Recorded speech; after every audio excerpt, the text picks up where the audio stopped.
ചിലപ്പോ ഭാര്യ നിഷ്കളങ്കമായിട്ട് നിങ്ങൾക്ക് ഏറ്റവും കൂടുതൽ സ്നേഹം ആരോടാ? അപ്പൊ ഒന്നും പറയാൻ പറ്റിയില്ലേലും നമ്മൾ എന്ത് ചോദിക്കുന്നറിയോ? മെല്ലെ മുഖത്ത് പട്ട. സ്വാഭാവികമായിട്ട് നമ്മുടെ മറുപടി അങ്ങനെയാവാം. യഥാർത്ഥത്തിൽ ആയിഷ റളിയല്ലാഹു തആല ഇത് ചോദിക്കാൻ കാരണം യുദ്ധത്തിന് വേണ്ടി റസൂലുള്ളാഹി സ്വല്ലല്ലാഹു അലൈഹി വസല്ലം പോയി ദിവസങ്ങളോളം വീട്ടിൽ നിന്ന് മാറി നിന്ന് പള്ളിയിൽ വന്നിട്ടാണ് മുത്തുനബി സല്ലല്ലാഹു അലൈഹി വസല്ലം വീട്ടിലേക്ക് വരുന്നത്.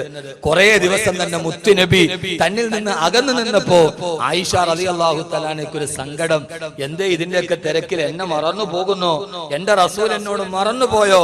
അതുകൊണ്ടാണ് വന്ന ഉടനെ കൊച്ചു പെണ്ണല്ലേ ആയിഷ റളിയല്ലാഹു അൻഹ ചോദിച്ചു, നബിയെ അങ്ങേക്ക് ഏറ്റവും ഇഷ്ട ഏത് പെണ്ണിനോടാ? വേറെ ഭാര്യമാരുണ്ടല്ലോ.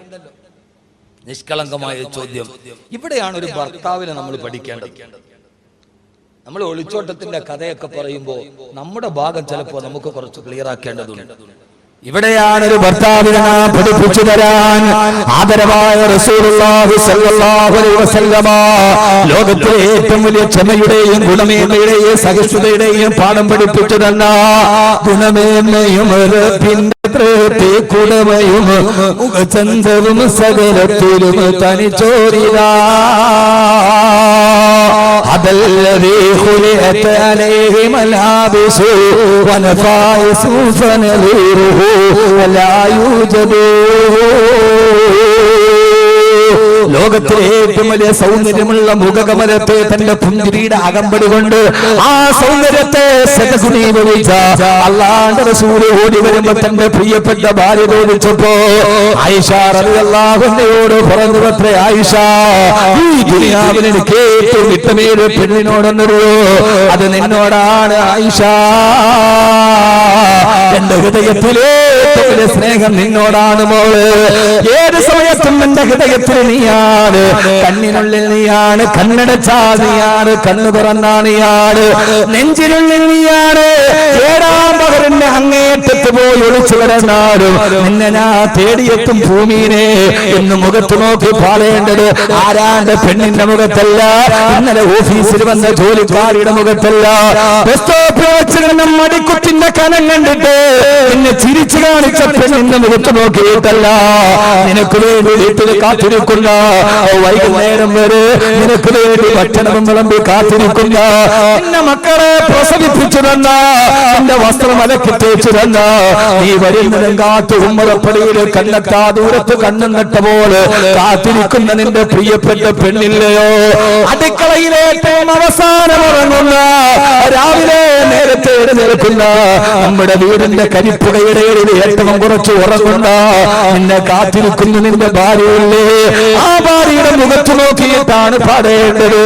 നെഞ്ചിനുള്ളിൽ നീയാണ്, കണ്ണടച്ചാൽ നീയാണ്, കണ്ണു തുറന്നാ നീയാണെന്ന് അനുരാഗത്തിന്റെ ആന്തോളനങ്ങളുടെ അതുല്യത്വം സ്പർശത്തെ സ്വന്തം ഭാര്യയുടെ മുഖത്ത് നോക്കി പറയാൻ കഴിയുന്നവന് അവനാണ് ഏദൻ തോട്ടത്തിലെ ഭർത്താവെന്ന് പഠിപ്പിച്ചു കൊടുക്കാൻ ഹബീബായ നബി സല്ലല്ലാഹു അലൈഹി വസല്ലമ പറഞ്ഞു, അത്രേ ആയിഷ,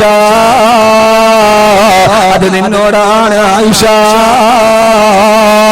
റളിയല്ലാഹു അൻഹാ. ചോദ്യം അവസാനിച്ചില്ല മുഅ്മിനീങ്ങളെ, ചോദ്യം അവസാനിച്ചില്ല. ആയിഷ റളിയല്ലാഹു തആല അൻഹാ രണ്ടാമത് ചോദിച്ചു, യാ റസൂലല്ലാഹ്, അങ്ങയുടെ കൂടെയുള്ള പുരുഷന്മാര് അങ്ങേ ഏറ്റവും സ്നേഹമാരോടാണ് നബിയേ?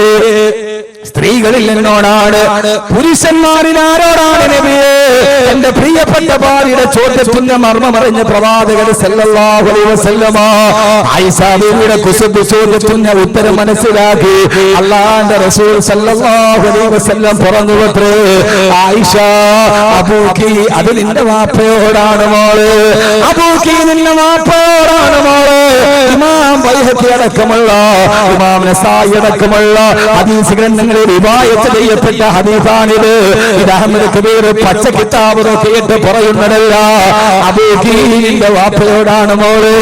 എനിക്ക് ഏറ്റവും ഇഷ്ടം അതെന്റെ അബൂബക്കർ. അതെന്റെ പ്രിയപ്പെട്ട അബൂബക്കർ റളിയല്ലാഹു തആല അൻഹു. ആയിഷ എന്ന എന്റെ പ്രിയപ്പെട്ട പ്രേമബാധനത്ത് എന്റെ കൈവെള്ളയിൽ വെച്ചാണ് എന്റെ ഭാര്യ പിതാവിനോടാണ് എനിക്ക് ഏറ്റവും വലിയ സ്നേഹമെന്ന് പറഞ്ഞു കൊടുത്ത ഞാനടക്കമുള്ള പ്രിയപ്പെട്ട ഭർത്താക്കന്മാരോട് ഞാനൊന്ന് ചോദിക്കുകയാ.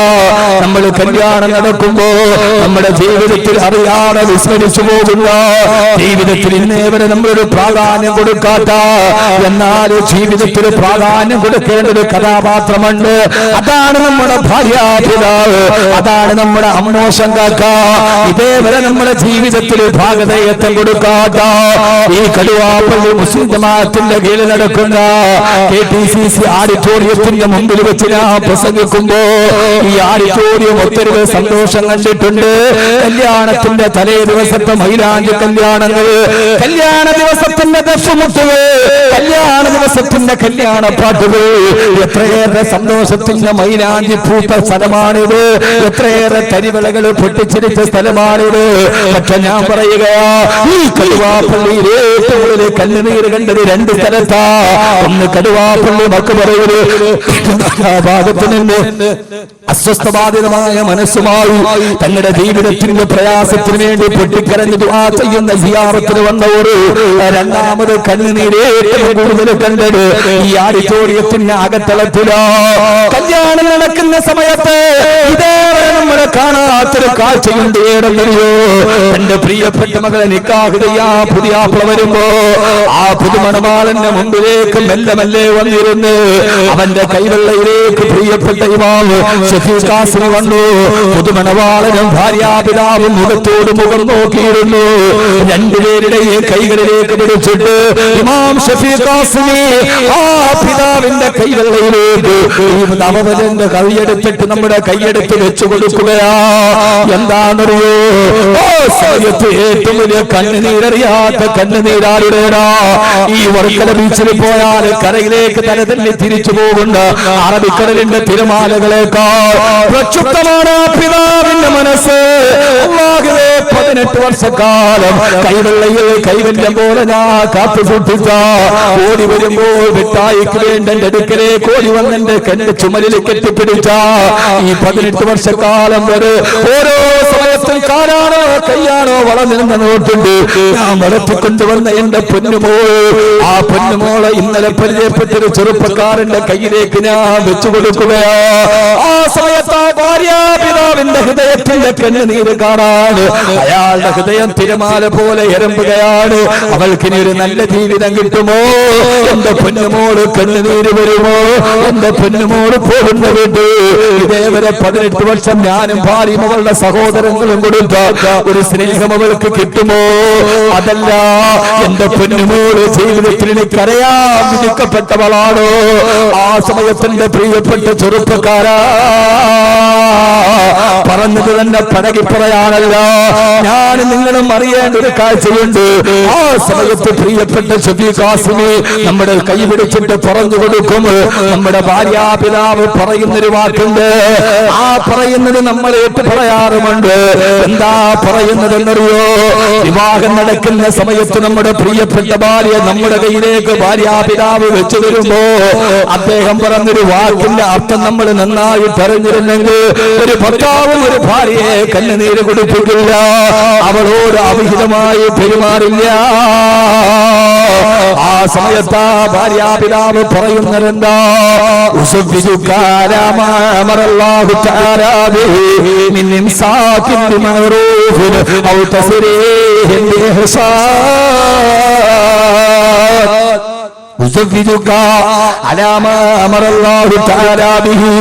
അല്ലാഹു കൽപ്പിച്ചു തന്നതുപോലെ എന്റെ പൊന്നുമോളെ നിന്റെ കയ്യിലേക്ക് ഞാൻ വിവാഹം ചെയ്തു തരികയാ. ആ വാക്കിന്റെ അർത്ഥം ഇതാണ്. ഈ ആഡിറ്റോറിയത്തിലെ മുടങ്ങിക്കേട്ട ആ വാക്കിന്റെ അർത്ഥം ഞാൻ എന്റെ ആണുങ്ങളോട് പറഞ്ഞു തരികയാ. ഓരോ പിതാക്കളോട് ഭർത്താക്കന്മാരോട്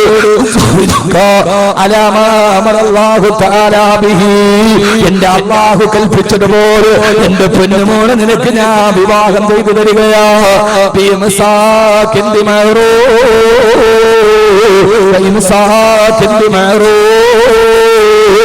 എന്റെ ഈ മകളിതേവരെ ജീവിച്ച സാഹചര്യത്തിൽ നിന്ന് നിന്റെ ജീവിതത്തിലേക്ക് വരുമ്പോ നിനക്കിഷ്ടപ്പെടാത്ത സ്വഭാവം എന്റെ പൊന്നുമോൾക്കുണ്ടാകാം, നിനക്കിഷ്ടപ്പെടാത്ത സ്വഭാവങ്ങൾ ഉണ്ടാവാം.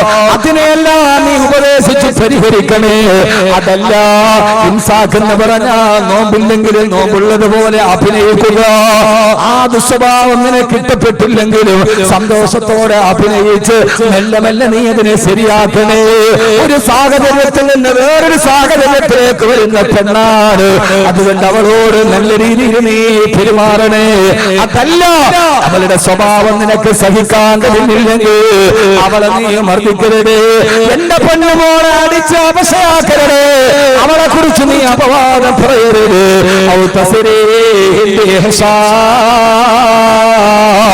ഞാൻ ഈ ഏൽപ്പിച്ചതുപോലെ ഒരു പോരേൽപ്പിക്കാതെ അവളെ നീ എനിക്ക് തിരിച്ചു തന്നേക്കണേ, അവളെ നീ എനിക്ക് തിരിച്ചു തന്നേക്കണേ.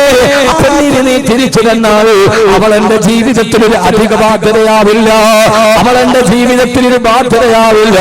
അവളെ നീ എനിക്ക് തിരിച്ചേൽപ്പിക്കണേ എന്ന് പറഞ്ഞിട്ടാണ് വിവാഹം നടക്കുന്നത്. ആ പറച്ചിലിനെ കുറിച്ച് ഖുർആൻ പറഞ്ഞത് ഇതൊരു കളിതമാശയല്ല.